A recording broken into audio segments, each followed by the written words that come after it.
Hey, Couch Cousins, welcome back to Couples Couch, where Black love kicks back, gets real, and definitely laughs out loud. Make sure you like, share, and subscribe to our YouTube channel and our IG page at Couples Couch 24, as well as our TikTok page at the period Couples period Couch. I'm one half of your host, Nicole, or I'm half of your host, Nicole. Yo, what's good, Couch Cousins? Welcome back to Couples Couch. Thank you for tuning in. This is episode 15. 15. Yep, I'm your other host, Derek.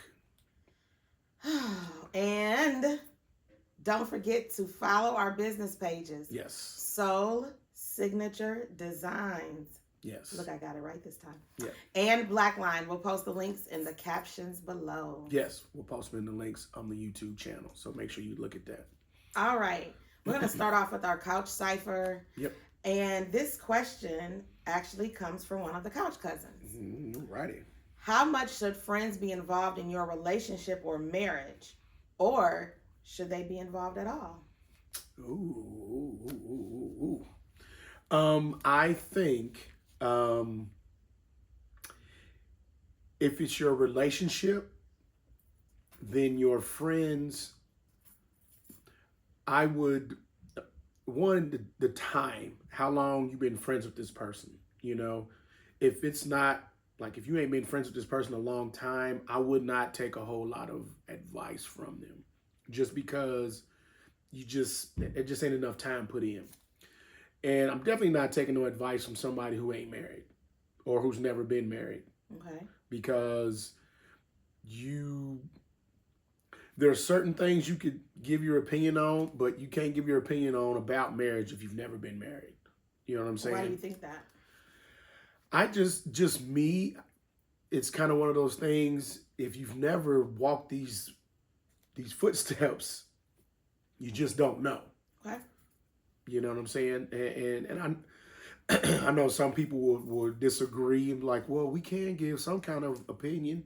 You can give it, but I don't know how much validity is going to be with it because you've never done it before, So I think if you have a friend who's married also and has been married, close to as long as you've been married, I would definitely be more in tune to listen to them. You know what I'm saying? When it comes to advice or, them being involved in your relationship or in your marriage. But there still has to be some boundaries. Okay. Definitely. So I'm not sure that I agree that it has to be a long friendship. I don't think that the years matter when it comes to something like a friendship, because I've met some people that I've only known for 10 years, and then I've had friends that I've known for 30 years that I wouldn't take a bit of advice from. Right. So the quantity doesn't matter to me. I think it's the quality. But I think when you're talking about marriage, even if this person is like your really good friend, yeah, and there's something about keeping your marriage sacred to you and God, and that's the covenant. Absolutely. And I'm not a religious person by any means, but I do think that having one failed marriage and learning from that marriage, that I think it's best for you to keep parts of your marriage just between you and your spouse and God. I don't think that you should talk about every aspect to your friends, your best friends. And we joke a lot. Me and my girls, we joke a lot, but there's some things that I just wouldn't tell them just because I feel like we have to have some privacy in our marriage. Everybody should know every aspect of our marriage. Right. Everybody should know every aspect of our financial situation, what takes place in our house, So I think there are even a friendship that you have with your parents, your aunts and uncles, your cousins. I think that there has to be some boundaries set on what you speak about between you and your husband or me and you. Yeah. And I think those things, you might have to discuss those things with your partner or your spouse, because maybe y'all disagree on what should be talked about and what shouldn't be talked about. But I definitely think you have to have some boundaries when it comes to having friends involved in your marriage, because Sometimes it's too many chiefs and not enough Indians. Get people in your ear and they start talking and telling you stuff. Right. It's not good. So do you think that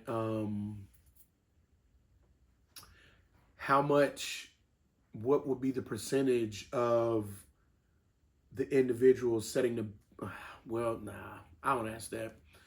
I guess I'm more or less like, should it be more on that person in their spouse relationship, or should it be more on the friend trying to intrude or trying to overstep?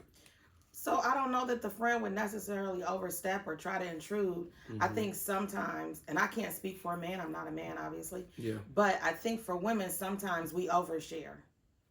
And certain things. Overshare information. Yeah, and certain things I just don't feel like should be shared with your friend. Yeah. Now I could tell you guys a lot of experiences from my past marriage, but I choose not to.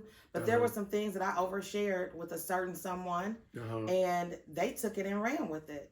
And it became a whole situation. Yeah. And so now I have a lot of boundaries, and people might say I'm guarded, but I have a lot of boundaries when it comes to my marriage. There's certain things that I'm not going to do. There's certain people that I'm not going to have around you. There's certain people that I've invited into my house that after I saw how they behaved, they will never be allowed back in my house. So now I think as far as my marriage is concerned, what my third eye is a little bit more is more discerning. Yeah. So I'm looking at things differently, but yeah, there's some people that I wouldn't let you walk my dog. Right. And so you have to have those boundaries and you have to have those conversations with your spouse. Yeah. And I feel like that's important. I don't know that there's a percentage of how much I would tell my girlfriend. And then there's certain girlfriends that, because they're not married, or because they've never been married, or because they're divorced and they don't want to get married, we may not have the same values when it comes to marriage. So I might not want to talk to you about that. Even family members. If I have family members that I've never seen in a good relationship or married in a positive marriage, right, I'm not talking to you about my marriage. Oh no, absolutely not. What can you tell me? Nothing. Yeah, what can you tell me? And I didn't see all of your dumpster fire situations. Nah. No, I'm good on that. Yeah. So I just want to tell y'all I got my locks done today. And I feel like they locking. I don't know. Y'all chime in, let me know. Yes, they are. She always. Shout out to my girl Ariel. Yeah, absolutely. Give her a shout out. All right. Okay, so move on to our next segment called Mic Check. Mic Check 1 2 1 2. It is our hot topics. We kind of just want to tap on something that's kind of popping in today's world. What's going on? Well, we didn't do that today though. We chose to go another route. Oh yeah, that's right. That's right. All right. We were going to talk about the 50 Cent T.I. battle, but we decided not to. Yeah. So this is our hot topic for today. Yeah. If you remarry and both you and your spouse have children from your either previous marriages or your previous relationships, who should come first? Your spouse or your children? Ooh, man, that is a touchy subject. How so, babe? Because I've, read about and seen and heard people talk about in their marriages where the spouse is gung-ho for the spouse. Okay. And the children get left, hanging dry. And then I've seen vice versa, where the spouse was all about their kids and didn't put the same energy into the spouse as they did the kids. And that made the spouse felt left out, abandoned, all of that stuff. So this is it's a great question, but it's really touchy. I think for our dynamic, because we only have one kid left, that's quote unquote we're still required to take care of. I I think with us, we would put a little bit more energy into us, you know. Okay. But if all the kids were young, I think you would have to really work hard at keeping a really even balance, which that's difficult, you know. It's really, really difficult. I've heard some people say, "Hey, I'm riding hard for my spouse. That's my spouse. Like, y'all good. Like, I know y'all gonna be good kids, and I'm gonna make sure I'm be the best parent I can. But ultimately, when you all move away and start your own families, it's just gonna be me and my spouse. Mm-hmm. So I'm riding with my spouse. So Okay. that's the stance I'm gonna take. I'm riding with my spouse because I know the kids are gonna be fine. Okay. So I don't think it matters whether we remarried or whether this was my first marriage and this was the marriage that I had with my children. I think it's a fine line when you say my spouse comes first, my children come first. Yep. I think that kids are going to always benefit from seeing mutual love between two people. Yep. I think that them seeing me show you love and putting you first as you put me first shows them what commitment is supposed to look like. Yep. I don't think that what I don't want to do is I don't want to have anybody misinterpret my words when I say that I'm going to put my spouse first, because there are women that put their spouses first in the most extreme situations. Literally. And that means like neglecting your kid and, you know, just doing the most harmful things. I'm never going to put my child in a harmful situation. Yeah. I'm never going to, you know, say, well, my spouse comes first, so you can't have this or you can't have that. Yeah. My kids will always be well taken care of. They will always be loved.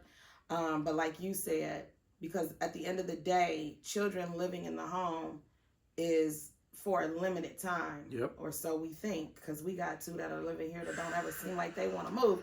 That's neither here nor there. Another but discussion. The marital bond is supposed to be forever. Yes. And so if you look at it from that standpoint of you and I are supposed to be forever. Yes. We got to nurture that relationship like we want it to last forever. Yep. But I do place my kids at a higher value than, well, let me say this. I'm not going to say a higher value. My daughter is only 15. Mm-hmm. So when it comes to prioritizing children, she does come at the top of the list. Absolutely. Because she's still in school and there's things that she needs. It's her turn. Yeah. It's her time. Yeah, so it's her turn. Whatever she needs, obviously I'm going to take care of it because that's my baby. She's the baby of my family. Of us. But I do think that my kids benefit from seeing their mother happy, their stepfather happy, their father happy. Yeah. And I really feel like it's more about balance and not neglect. Yeah. So putting you first doesn't mean that I'm neglecting my children. Yeah. It just ensures that your needs are going to be met so you can parent as well as I can parent. Yeah. So in order, what do they always say? Like, you can't take care of nobody if you're not taking care of yourself. Yeah. So we have to take care of each other in order to be there for our kids. Yeah. So in that aspect, yes, my spouse is definitely going to come first. Yeah. And that's that. Yeah. Yeah. I agree. It's, you know, like, you know, I definitely agree with that.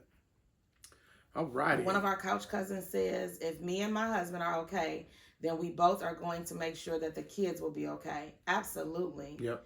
Let's see. Kaven says, spouse before, disrespectful kids equal otherwise. I had a disrespectful son as far as curfew and boundaries, and he had to find his way once he became able and grown. Absolutely. Baby, these kids can be very disrespectful, okay? Yeah. Very disrespectful. Yeah. But that's a topic for another show, because I can tell y'all some stories, honey. What? I'm ready to kick some kids out. What? I love them, but I'm ready to kick them out. Got to It's time for you to fly on your own butterfly. Kaven, listen to me. Kaven, why they don't want to leave? Why they don't want to go and have their own stuff? Like, we was ready to get up out the crib. 18, I was like, I'm done. Deuces. I remember my mama, when I was well in college, she was like, when you gonna come home and see and visit? Never. I was like, Mama, I'm in college. My mama used to, man, after my pop's divorce, it was just her boss. She used to be like, you don't never come see me no more. Mom, I'm in college, living my best life. And we got these kids that don't want to leave. I gotta cook, and it's time for me to set some boundaries with these kids. We talking about boundaries. Man, it's time to set what? some boundaries with these grown agers. What? But we're gonna move on. All right, moving on. Because y'all have me up here going, I'll be ready to go out on some kids. Moving on to our next segment, which is called Real Talk, which is our main discussion. All right. This actually stems from something that took place over the weekend. And I'll get into that momentarily. But can a past relationship truly turn into a healthy friendship? Or does staying friends with an ex keep old emotions alive? Okay. So, Couch Cousins, can you truly become friends with an ex and it just be friendship? Or do you think that it keeps those old emotions alive? So, is it ex like a relationship, or ex-wife or ex-husband? However you want to put the spin on it. Okay. So my spiel is, if it's a ex-husband or ex-wife, it would have to depend on if there's kids. Does the age of the kids matter? No, it's you still gotta. If you got kids with your ex-husband or ex-wife, this is just my opinion. Regardless if your kids are 10 or 45, I feel like you still should be cordial, and you still should try to figure out a way to have some type of cordial friendship. Okay. You know, because you have kids, and ultimately, you know, even if your kids are grown 45 and they still seeing their mom and dad at each other's throat, that still ain't healthy. No, it's not. It still ain't healthy. Even though they're 45 years old and they got their own family and life and all that, you still don't want to see your parents at each other's throat. You know what I'm saying? So I think that if it's a marriage, y'all got to figure it out. But not just some random ex. Like, you just can't be friends with a random ex. Oh, no. If it was like an ex from like high school or college, or you know, when you're into your adulthood and you was boyfriend, girlfriend for like 2-3 years and then y'all broke up. Yeah, nah. So an ex from high school you can't be friends with. That's what you're saying? I don't see why you should be friends with them. Okay, what if it's somebody that you just had sex with and y'all weren't in a relationship? Y'all were friends with benefits. Okay, I'll put some more seasoning on that, because Couch Cousins, how many people are you friends with on social media that you were in a relationship, or you had sex with, or you were married to? I'll admit, I'm Facebook friends or Instagram friends. I think that I'm friends with a previous sexual partner and a previous relationship, but it's not like I'm like, oh, DMing them and, hey, how you doing, like that. Because you know I would kill you. I think it's just one of those things where, you know, you're on social media and they send you a friend request, and literally it's, you know, it's friendly. It's just friendly stuff. But that's just my spiel on it. Okay, so as I've said before on past Couples Couch episodes, my ex-husband and I are what I would consider really good friends. I think we talk more now than we did when we were married. And the thing about it is, we went to college together, so we have a lot of mutual friends. This question came about because I was in Atlanta this past weekend visiting my girlfriend, and shout out to Charlene. Shout out to Charlene, my baby mama. And I contacted one of his fraternity brothers, and I was like, hey, would love to see you, blah, blah, blah, blah, blah. Well, I will leave this person's name out. Somebody else that I visited that is a family member thought that it was inappropriate for me to reach out to my ex-husband's fraternity brother. Mind you, put the full context. I knew him before I knew my ex-husband. Me and him were cool. We became cooler because of my ex-husband, but I knew him before I met my ex-husband. But I'm also friends with several other exes. I don't talk to them on a daily basis like I do my ex-husband. Um, but I don't think that you can't have a healthy relationship after you have had sex with somebody or after you've been in a relationship with them. Because if it's just a genuine friendship, why should I end that just because, especially when it's an out of town friendship? Maybe it would be different if we were in town. Yeah. But most of my friends or most of the guys that I dated from high school, they live in Cleveland. So I don't even see these jokers for real, for real. Yeah. So for me, it's not an issue. But I also have a lot of male friends outside of people that I've dated. Having an older brother and always being around him and his friends, I just naturally became the homegirl. Right. And so I think it's easy for me to gravitate towards a male being my friend. And most of my female friends have a lot of male friends as well. So I don't see a problem with having your ex as a friend if it's truly just that. Yeah. What I don't like is this my work husband, this my cousin, and all this other stuff. But I think also the boundary has to be set that I tell him about that relationship. Yeah. So that he's not walking around thinking me and this person is just friends. But there was a situation that one of my ex male friends tried to make comments about our relationship, and it didn't sit well with him. And needless to say, me and that person are no longer cool anymore. Yeah. But I don't see a problem with it. Q says, after 40, there's no need to be friends with them. Mm. Now, I want to know, why does the age matter, Quinnell? Mm. I mean, it's a great point after 40, but why does the age matter? Like, See, would it be different if they were 25? Like, what? See, to me, if you're older, you're more mature enough to have that dynamic and nobody crosses the line. If you're like younger, like in your 20s, yeah, nah. Somebody gonna cross that line. And if I say your name wrong, I'm so sorry. Mashala says I couldn't, but that's my personality, and it wasn't a bad breakup. I think everyone's experience plays a part in how they feel about it. In my family, there are family member exes that show up to events, none of mine. My husband thinks it's so crazy, so he would say no. And so that's how my family is. My ex-husband is welcome to come to any family function that we have. My family still says, oh, that's my son-in-law. This is their son-in-law. His family still invite me to events, and I visit his mother from time to time by myself.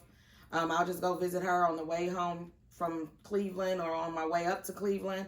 And I talk to her pretty much like at least 2 or 3 times a week. So I'm still pretty close with his family. But other exes, I don't have that type of relationship with other exes. Yeah. But I think when you've been with somebody for 20 years and you share children together. Yeah, that's different. Y'all kind of are still family. We got the same kids. Yeah. And you're gonna and that's where I get into my point is it doesn't matter how old your kids are. I feel like you still have to have some level of respect, some level of courtesy. Absolutely. And you don't have to be like real tight friends, but there still has to be some level of respect. It's like, hey, what's going on? Hey, what's going on? Yada, yada, yada. You don't want to see nothing bad happen to them. You want to see them win. You know, if they on social media and they post, hey, you know, me and my such and such is getting married. You be like, hey, congratulations. You know, good for you. Yada, yada. I'm happy for you. Like my ex-husband came to our wedding. Yeah. And it was weird for everybody except for my ex-husband and me and my current husband. Because we've kind of built this. And in my previous marriage, I experienced the same thing. And I had to learn that at a young, like I got married at the first marriage, I got married at 27. And so I had to navigate 2 ex-husbands and 2 step kids and all of that. I had to navigate through that. And at 27, I'm like, man, this is... I couldn't have done that at 27. Right. So I had to learn. I had to learn on the fly. And yeah, there were some times I was like, hold on a second. My little ego was talking to me. So, but again, you got to be mature. You got to have conversations. And if it makes you feel uncomfortable, you got to speak up and say that. Absolutely. And that way your spouse can be like, okay, what makes you uncomfortable? So that they know, okay, we can only go this far with this, you know? All right. So Quinnell said, what if there's businesses or assets involved? So businesses, with your ex, to me, you can separate the two. If there's business, if there's money, like in this situation, I'm not a very well knowledge business person, but if you're a good business person, you should be able to separate the two, because business is business. Absolutely. And if you all have a business together, or you work, y'all are in a partnership or whatever the case may be, and this is your ex, spouse, y'all got to keep the business on the business, because y'all want to get this money. If y'all want to get this money, and y'all both trying to get this money, y'all gonna be like, hey, we got to put this, what Biggie say to Lil' Kim, put that personal shit to the side. You an artist, let's get this money. But Carrera jokingly says, can I see the mic right quick? If you want to come and sit on the couch, cousin, feel free. You are more than welcome. But the other thing that I want to say about this too, I wouldn't have been able to do this relationship and with me and my ex being friends while being married to Derek. I wouldn't have been able to do that at 27. Oh. At 27, I was the girl that was like, I want to be married because I don't want to be his baby mother. Right. I didn't even go into the marriage the right way. Right. So I know that my maturity level just wasn't there. I probably wouldn't have been able to do this in my late 30s. What's that? Do this. You and me and me and Aku being friends. Right. I would have had problem probably with every relationship that he was in. I would have been thinking that he done slept with this girl. Who you talking about, me? Or? No, Aku. Yeah. But I'm mature enough now to understand that the relationship that I have with my ex is that relationship because I want my kids to have a healthy view of marriage. Yeah. And they actually get two different aspects. They get absolutely. And I was just about to say that. Yeah, they get a healthy marriage and they have a healthy friendship after a divorce. Right. And so that's why I'm like, the old Nicole would have probably been like, he's probably still sleeping with her and that's the girl and da-da-da-da-da. The new Nicole is like, that's his business, ain't got nothing to do with me. Yeah, I got my husband over here. It wouldn't have been healthy at 27 for me. I wouldn't have been able to do it. And I respect that about that, like knowing that about myself. Like I know at that age, there's a lot of things at that age, at 27, that I wouldn't have been able to do that I can do now at 48. Yeah. I have definitely grown. And when I say by leaps and bounds, yeah, I'm not even the same person I was 4 years ago. That Nicole doesn't even exist.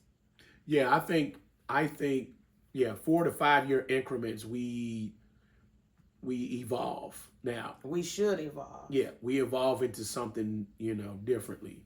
Now what that looks like, it varies, but it was a challenge. I'm not even there's times I'll sit and I'll think about that dynamic, and I'm just like, man.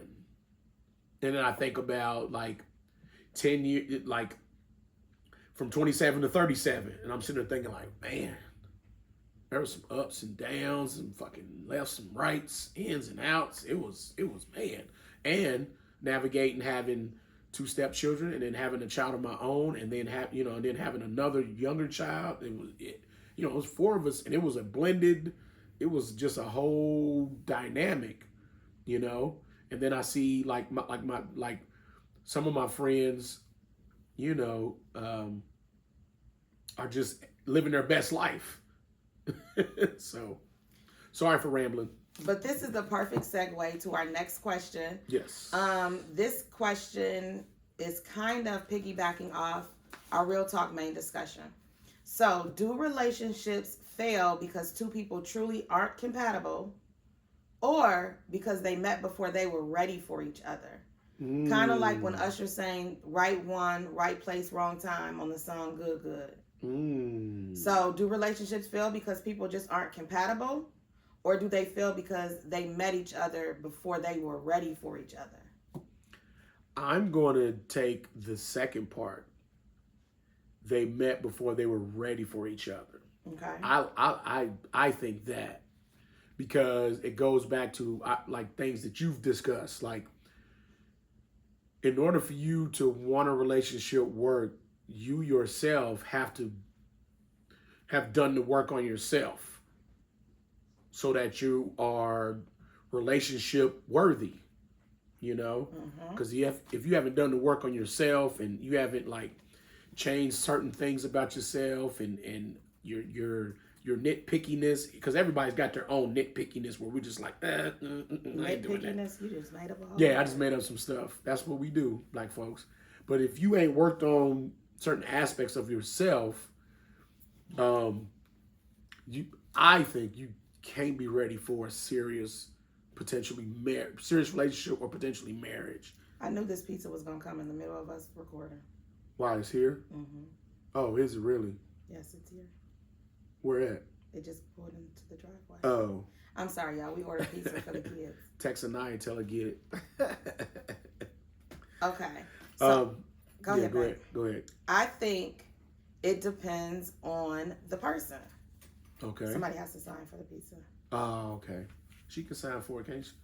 No, that's right. I think it depends on the person that you're in said relationship with. I think that there are some people that we met. I'm so sorry. I knew that was going to happen. This is why we should have put them up. But I think there are some people that we meet that we're just truly not compatible with, and it's just not going to work no matter what time or place that you're in. But then I also think that there are times where my dogs. But I also think there are times when we've met somebody in the right place, they are the right person, but you're just not in the right space to receive that type of relationship, because maybe you have some work that you need to do on yourself. Maybe they have some work that they need to do on themselves. So I think it just depends on the relationship, the person. Quinnell says, met at the wrong time. Yes, went through that myself. Wasn't healed from the prior relationship. And that is so important, because people jump in and out of these relationships, and you're not healed from the last one that you were in. So how can you be ready for the next one? And that always like bothers me when somebody gets into it. I've had this happen too, Q, where somebody tried to start dating me, and you're not even over the last relationship you were in. And then I get caught in the middle of it. And then later on you tell me, well, I'm dealing with somebody else. Well, why would you bring me into the situation? I think that's so inconsiderate. And I feel like when you leave a relationship, you do have to take time to heal. Otherwise, you might meet the right person at the wrong time. And I think that's so important, Quinnell, that you heal from the prior relationship that you were in. Absolutely. So again, it could just be that's a situational type thing. I've met the wrong person, and I just know it didn't matter if Jesus presented this person to me on a silver platter. He was going to still be the wrong person, because he was just not ready for himself. Yeah. He was too young. He was immature. Yeah. It wasn't going to work. Yeah. All right. Question number 2.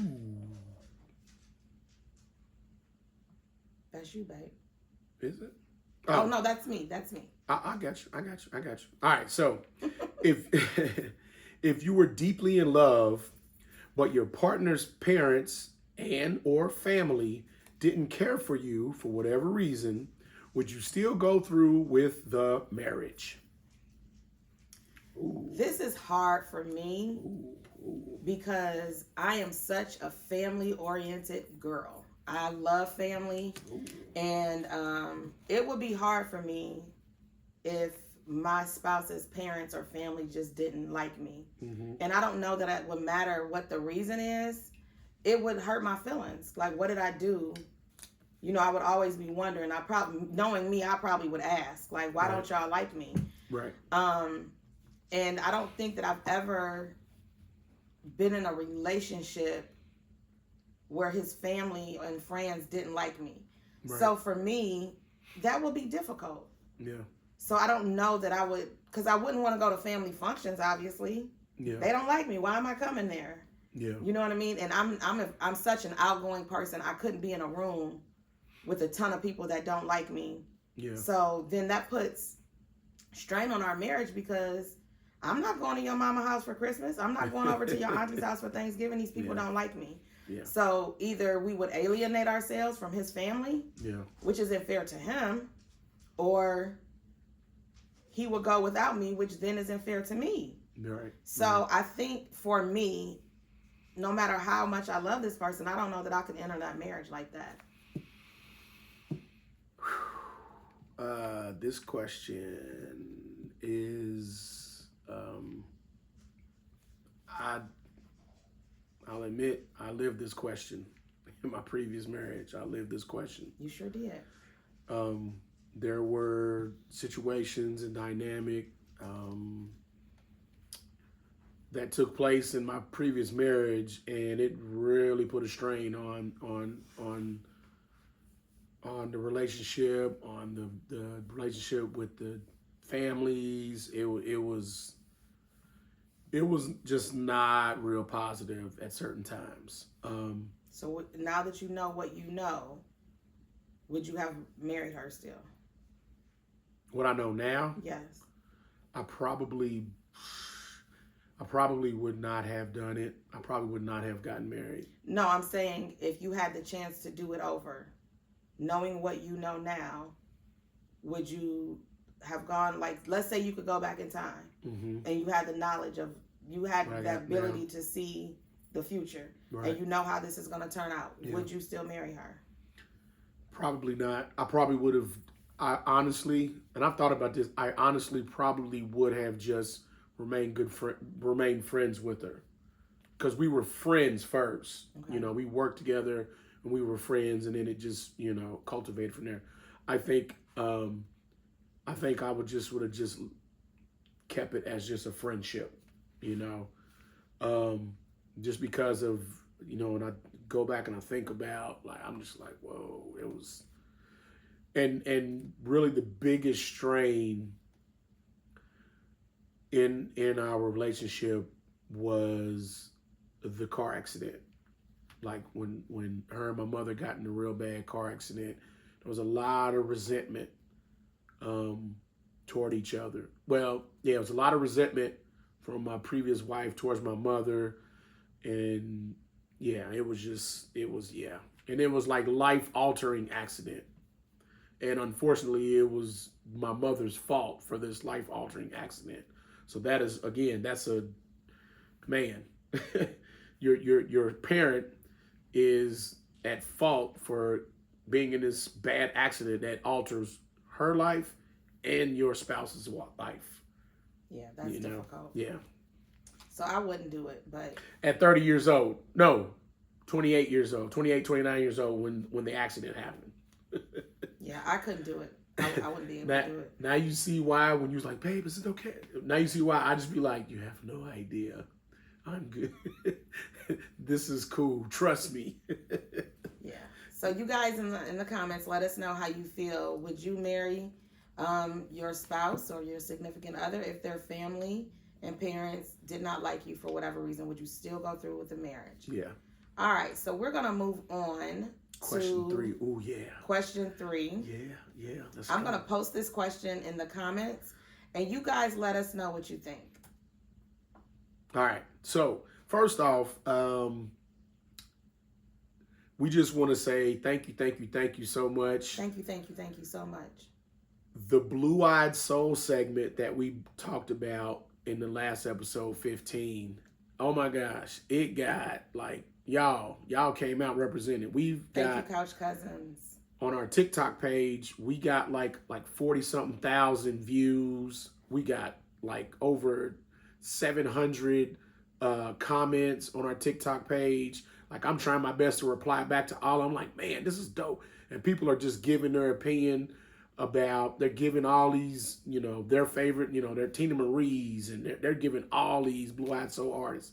And so we just want to say thank you so much. Thank you. And if you're not following our TikTok page, please do so. Yeah. Please go to our TikTok page at _couples_couch. Yeah, that's our TikTok page. So, in honor, this is Women's History Month.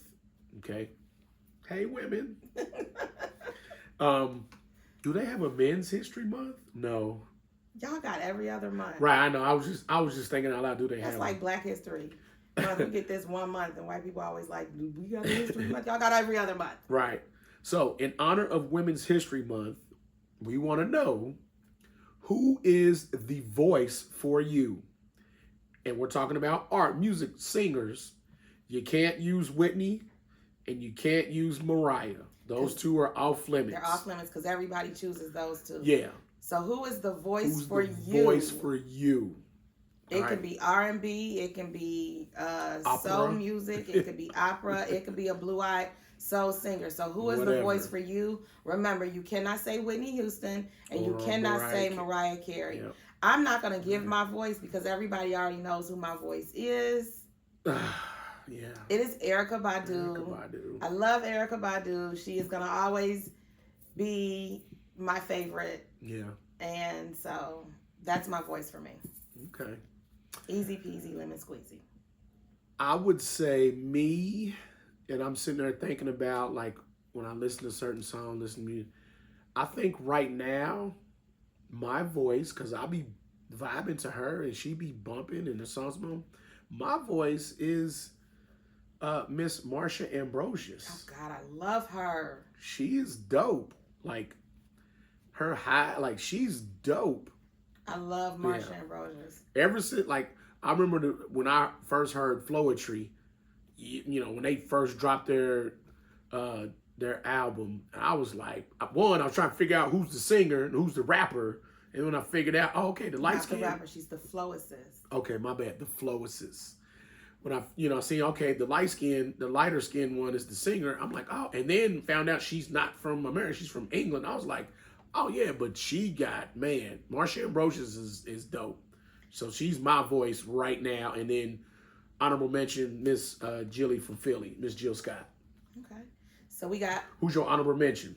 Because we know Erykah Badu's your voice. Who's your honorable mention? I'll give you two. Go ahead, give me two honorable mentions. Dang, you gonna put me on the spot like that? Like one of them, I figured you'd come right off top of the dome. I know you thought I was gonna say Mary J. Blige.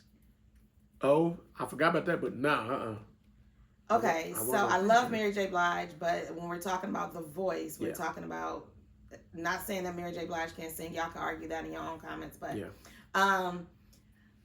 if I'm being honest, my voice outside of Erykah Badu is probably going to be her. Yeah. Or love me some her. Or Janae Aiko. I love her voice. Okay. Yeah. Now, I will say this. I love me some Teyana Taylor. And she redid Sade's Cherish the Day. And if you guys have not heard that, her voice goes so perfectly with that song. Yeah, it's amazing. It is amazing. But I have to put Erykah Badu right up there with Sade. And I'm going to tell you, I'm going to tell you this, and I'll tell you why I say this. Okay. Erykah Badu went on her Mama's Gun reunion. She has not made hardly any new music. Yeah. She travels off of these old albums and she sells out shows. Yeah. That Mama's Gun show was amazing. Yeah, it was dope. And I think Erykah Badu, if I'm being honest, she doesn't need to make any new music because we still just keep listening to Baduism, Mama's Gun. Yeah. I can listen to Baduism. Exactly. And that's why she's my voice. That came out 97, 98. Yeah, 29 years ago. Yeah. So for me, that's why she's my voice. And plus, I just relate to so many of her songs. Yeah. She got me through so many bad breakups. Yeah. She got me through the death of my mother. So for me, Badu is my voice. It's more of a personal choice. Connection. But I also love her voice. If you've never heard her sing a Shaka Khan song, baby, you missing out. She takes it up there. Her range is amazing. Yeah, she could definitely do Shaka's songs. No, you have to hear it. She's done them. Yeah. I took him on his first Erykah Badu concert. How did you like that? It was dope. I loved it. Like I said, I didn't know that many songs off the Mama's Gun album, but the songs that I didn't know, I was just like, man, this is like, she getting it. And then obviously I see you just in a trance, which was dope. But her show was dope. Like, because Erykah Badu is a we call it an eclectic neo soul artist. She's an artist, right? And she's sensitive about her shit. And she's sensitive about her shit. Yeah, so she like on the piano and she'd do some little dancing and she got the DJ. Yeah, stuff going on. You just get different hits and you're just like, man, this is a dope show. But yeah, Erykah Badu was definitely a dope show to see for the first time, definitely. Okay. All right, where are we? All right. Okay. Off the cuff. We're off the cuff, y'all. All righty, so here we go. So we're just gonna, ramble off some stuff. I'm gonna say one, she'll say the other, and we move on. And you guys can definitely chime in on the live feed. Okay, so do you prefer comedy movies or action movies? 3, 2, 1. Action. Comedies. I'm an action movie junkie. I do like action movies. Like, what's the one movie? Taken. I love Taken. Yeah. I love Taken. I watch it anytime. Yeah. But I love a good comedy. Yeah. But you know what was a really good action comedy movie? What's that? Rush Hour, Bad Boys. Oh yeah. You get the best of both worlds. Yeah. So those are good movies. Yeah. I like action comedies, but I'm a diehard. He's a action. diehard. Yeah, fan. literally diehard. Literally diehard. Lethal Weapon. Commando, any Arnold Schwarzenegger action movie, or any Sylvester Stallone. Like, I'm an action dude. Definitely action dude. Bruce Lee, like action. So, all right. Here we go. JJ says action. What up, JJ? The Bear says action. Oh, really? I'm gonna have to talk to you about that tomorrow because I don't know about you in these action movies. That's like you saying you like hip hop, girl.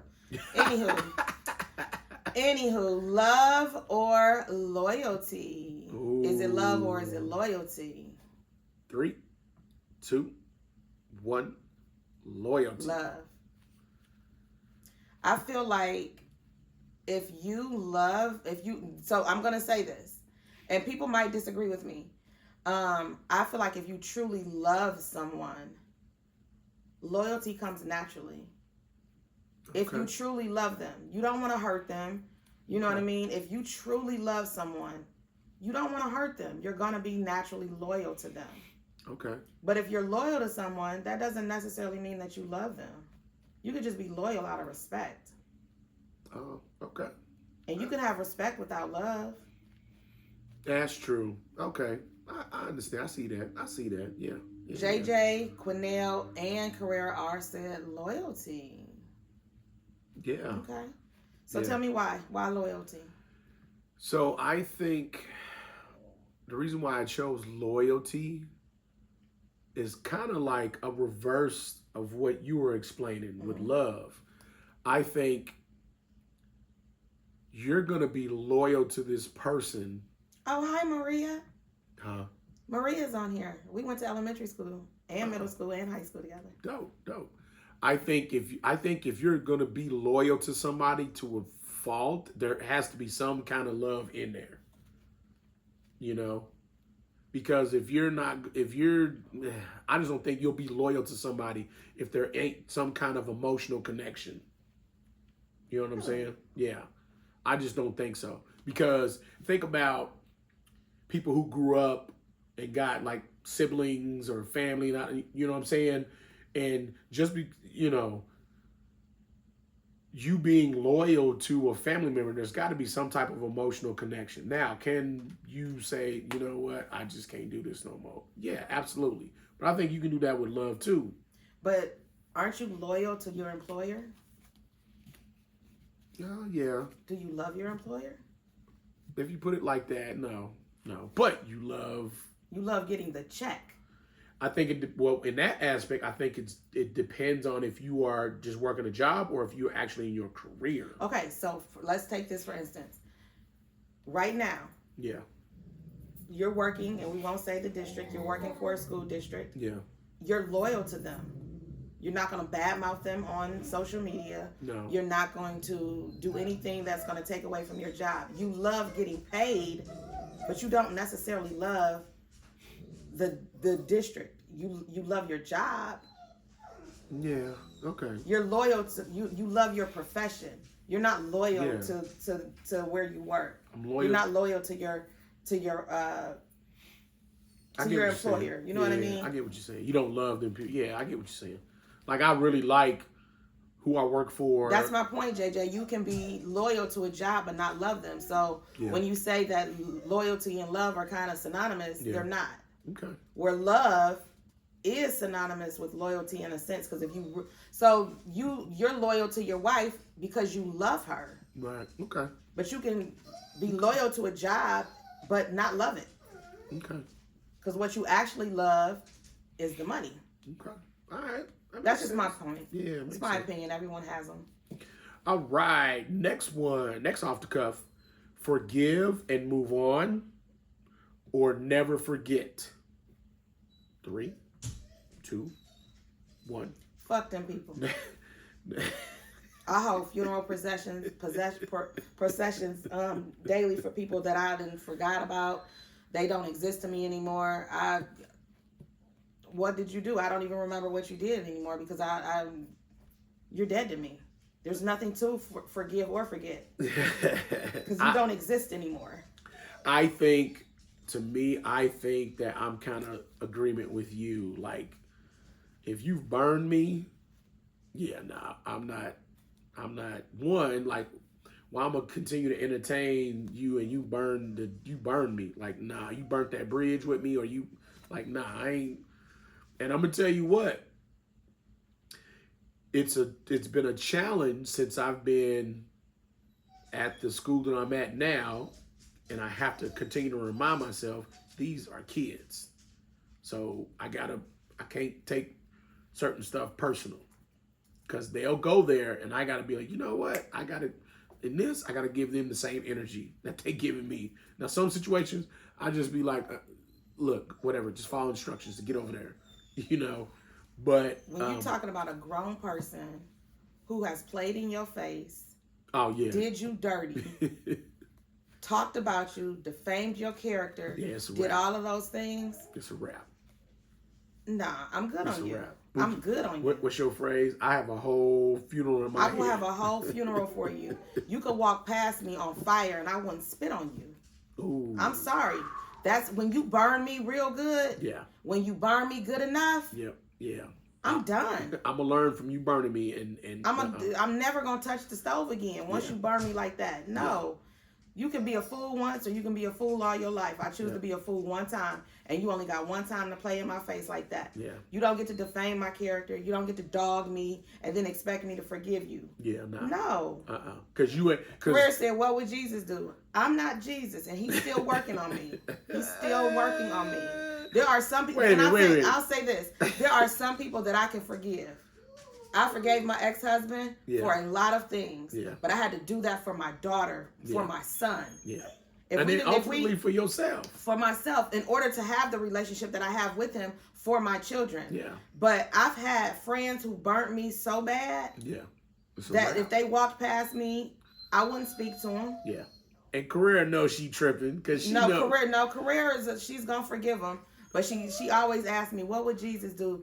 Jesus forgives you every day when you do such and such, and I get that. Yeah.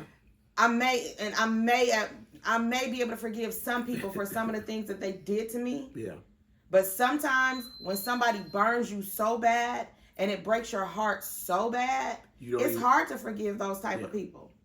You get to a point in your life where you get tired of people playing in your face and lying to you and defaming your character, talking about you to other people. Sometimes it's just easy enough to just walk away, hold the funeral procession, and act like they never existed to you. Yeah, I get that. You have to protect your peace. And I say this all the time.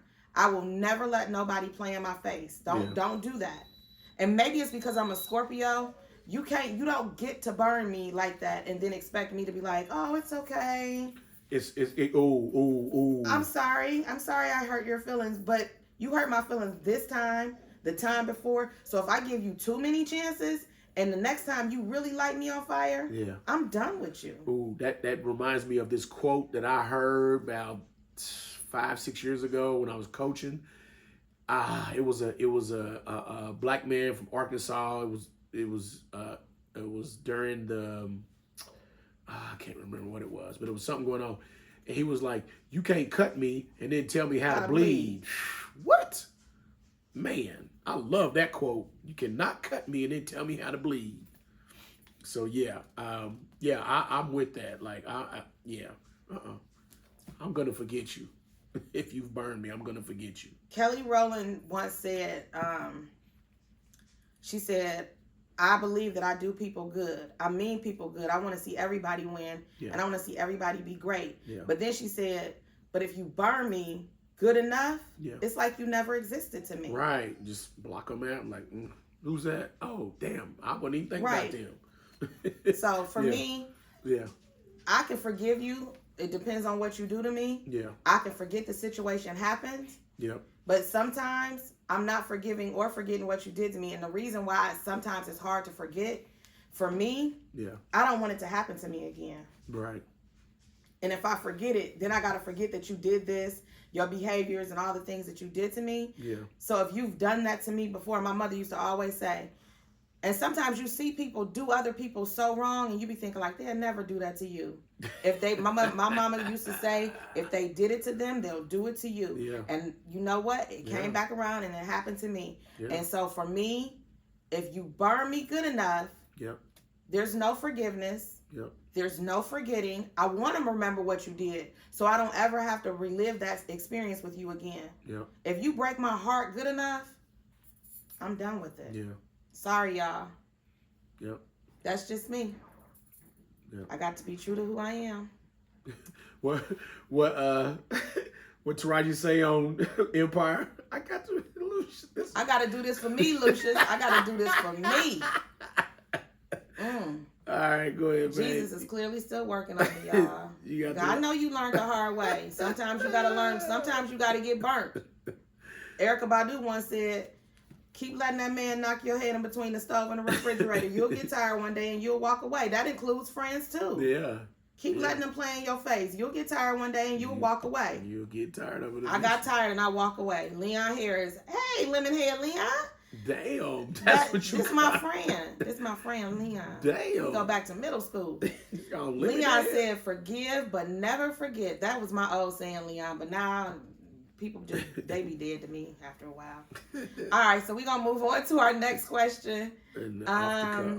Off the cuff. Go ahead. Woo. Is liking other people's pictures on social media disrespectful or is it just harmless? Is this like if you're... Oh, I know you were talking about a friend, but I had to use that analogy because it was an Erykah Badu quote. And this is if you are in a relationship or a marriage? Yeah, if you're in a relationship or a marriage. Okay, and you like other people's pictures on social media, is it disrespectful or harmless? Wait, I need to clear something up. Go ahead. I made a comment and I said this was an Erykah Badu comment. I don't want anybody to think that I was referring to anybody in our live feed. I know that she was talking about a friend and it didn't have anything to do with a relationship. So I don't want anybody to think that. Oh, okay. Cool beats. Okay, so go ahead. All right. Okay, so... Is liking their picture, if you're in a relationship and you see a friend and y'all may have not even dated, but you just see a friend and she looks happy and she could be with her man or not with her man, but she looks happy. You're like, oh, I'm happy for her. Do you like it? And is it disrespectful to your partner that you liked it? Or is it harmless? Oh. Quinell says it's a gray area. Yeah, I think. What's your intent? She says it depends on the pic. Yeah, depends on the pic, and then and what your intentions are. If it's a sexy pic where they got on a sexy outfit, or if they got on not that many clothes, and you like it, you might have to do some explaining.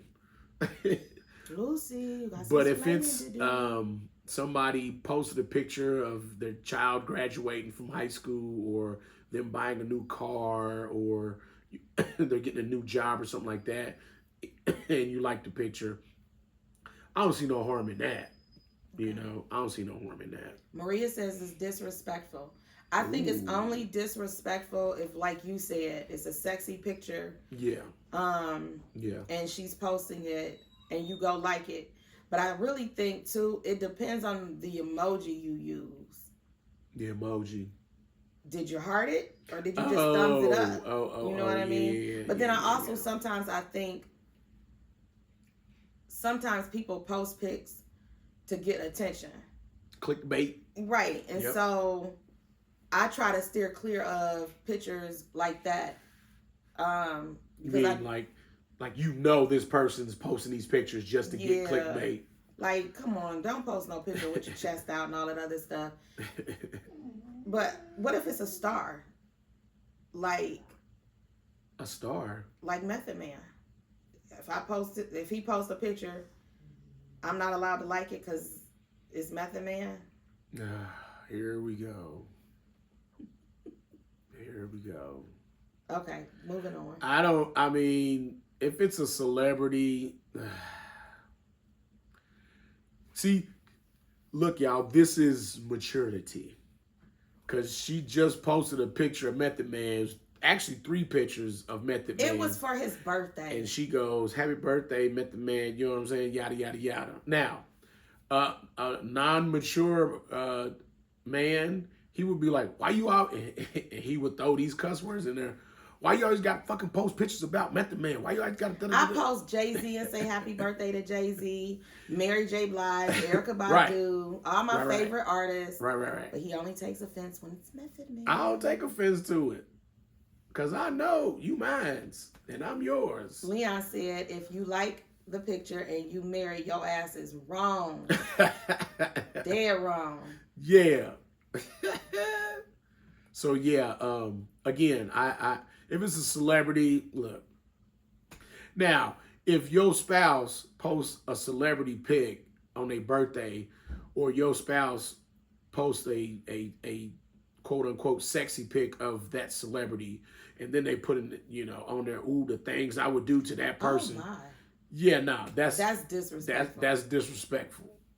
I think even if it's a local celebrity, what about this? It can be disrespectful depending on the picture. What if you post a picture of that celebrity and it's a close sexy picture, and they post the big eyeballs? Who posts the big eyeballs? I'm just saying in general. If you post the eyeballs. Okay, so is it disrespectful to take a picture with a celebrity that you like? Nah, because recently I met Brandon from Jagged Edge and I took a picture with him. Yeah, I don't think. I just want to share that with y'all. Yeah, Now, if you take one of them Chris Brown pictures, that's where you spend all that money and you putting your booty all on him and he get to, We're gonna have 2 conversations. 1, you spend all that money for a picture. 2, why you doing all that with Chris Brown? So you guys keep the comments going in our chat section of our live feed. Yep. All right. So here we go. Moving on to our almost last segment. Today's positive shot. It is our last segment, baby. Yes, my fault. Tink. He always says tink. All right. So what's our positive shot tonight, sweetheart? All right, so I posted this on my Facebook page. Quinell said, my guy, Derek. What up, Quinell? Okay, so I posted it on my Facebook page earlier this week. Here we go. Be mindful of the energy around you. Some people are so unsettled by your presence that they'll disrupt everything within reach. Your friendships, your marriage, your job, even your business if they have access to it. Not because of anything that you've done to them, but because they resent the love and respect that you naturally receive from others. So, I'm going to read that one more time. Be mindful of the energy around you. Some people are so unsettled by your presence that they'll disrupt everything within reach, your friendships, your marriage, your job, even your business if they have access to it. And what that sometimes looks like when they're trying to disrupt your business is making shady comments under a business post.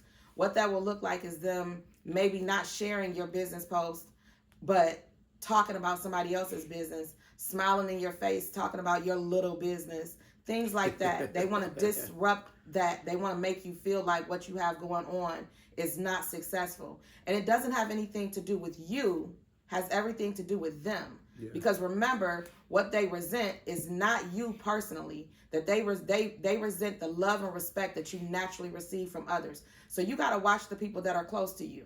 Always watch the people that are close to you. That's a great one. That was great, babe. I definitely like that. That's yeah. Watch the people that are close to you. Watch the people that are around you. Just watch the energy that you surround yourself with, because not everybody is there to cheer you on. Oh man. Some people are there hoping that you don't make that shot. Some people are there hoping that you don't succeed. So you have to watch the energy you have around you. What was that little snippet from one of a Biggie song? Praying on my downfall. Praying on my downfall. Praying on my, and a lot of time those people, they want what you have. They want what you have. They and because they can't naturally get it. Right. They're like, well bump it. If misery loves company. Man, so they'll disrupt everything. Yeah. Great positive shot, babe. Great positive shot. So if you didn't catch that the first time, make sure you rewind and look on our YouTube channel. Okay. All right, y'all. That's a wrap for today's episode of Couples Couch. Make sure you follow us on all socials and tune in next Thursday and keep sending your questions and your suggestions. Yep. Don't forget to follow our business pages at SoulSignatureDesigns and WeAreBlkline. We will post the links in the captions. All right, much love, and see y'all next week on Couples Couch. We'll make sure we'll be saving a seat for you. And remember, this is where Black love kicks back, gets real, and definitely laughs out loud. So make sure you get your ass up off the couch and love on your spouse. Peace. Thank you guys for tuning in to episode 16, and we will see you next week.